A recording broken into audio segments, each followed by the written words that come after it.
Ya, alhamdulillah hari ini kita di Ulebata menyerahkan rumah kepada Bapak Jasmi dan juga Pak Sofian di Kampung Bitai, Kecamatan Jaya Baru. Jadi dua rumah kita serahkan secara simbolik di kampung.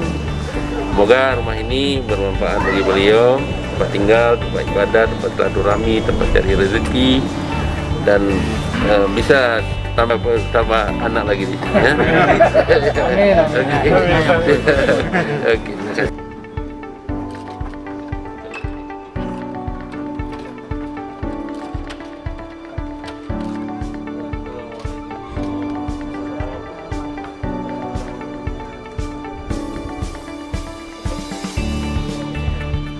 Ya, terima kasih Pak.